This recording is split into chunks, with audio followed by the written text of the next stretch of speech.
Hello my friends, welcome back. In this video tutorial, we will start with selection sort. So selection sort has time complexity of O of n square. It also has the space complexity of O of 1, same as our previous two sorting. But here, number of swapping is least as compared to our last two sorting which we have covered.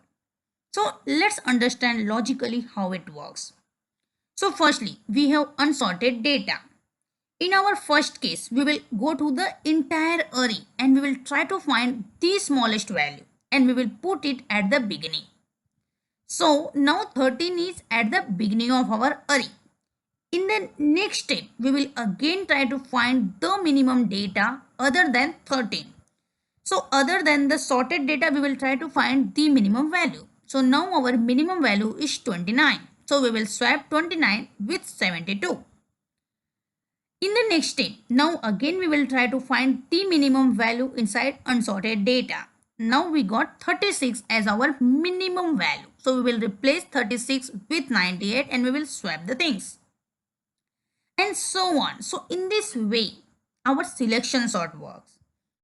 This is usually not very useful in most of the scenarios, but this will help a beginner to grasp the concept of implementing an algorithm to solve a problem.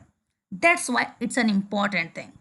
And here the number of swapping is very less as compared to our last two sorting.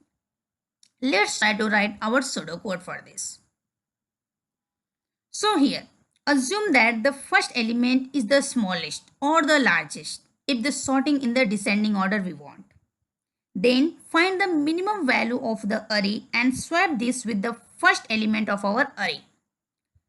This completes the one pass, wherein the smallest element of the array is now at the 0th index. Repeat this process for the rest of the array element, but for the next pass, do not compare the element which we have placed at the 0th index. So with each pass, we will not compare the data which is already sorted. So that way it works. Now it's time to write our code in Visual Studio. So let's go there. Here we will define our function named as selection sort. It will take array as its parameter. And inside that we will write our two for loop. So first for loop will start from let I is equal to 0, then I should be lesser than arr dot length. Oops. And I plus plus. Inside that we will write our next for loop. That will be j is equal to I plus 1. Okay. And j will also be less than arr dot length. And then j plus plus. And here we will make our computation. But before that we need to keep track of minimum value. So we will define our one variable named as min. And before entering into the for loop of j, we will write min is equal to I.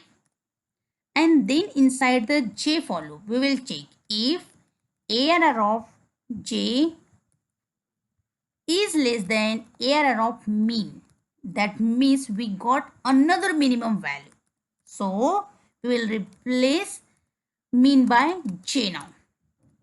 And after completing this for loop, we are satisfied that we have the least minimum value inside our min variable. So we will go outside this for loop and there we will write if our min is not equal to I.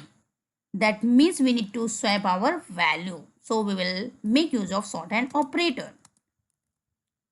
And there we will write arr of I and then arr of min. And on right hand side we will write exactly opposite. Min first and then arr of I. With this our value will be properly swapped. Okay. After this we will come out of this for loop. Okay. This for loop we will come out and there we will write our return statement. And we will write return arr. And with this our function is ready. We just need to call this. So we will go out of this function and there we will write console.log. Our function name is selection sort. There we will pass our array that will contain unsorted data. So 3, 2, 5, 7, then 1, then 8. Let's go to the browser now. And here our data is properly sorted. So with this we implemented selection sort. It's time to end up this video tutorial, but we will meet in our next video tutorial. Thank you very much for now. Please follow my complete playlist to have a good understanding about data structure and algorithm.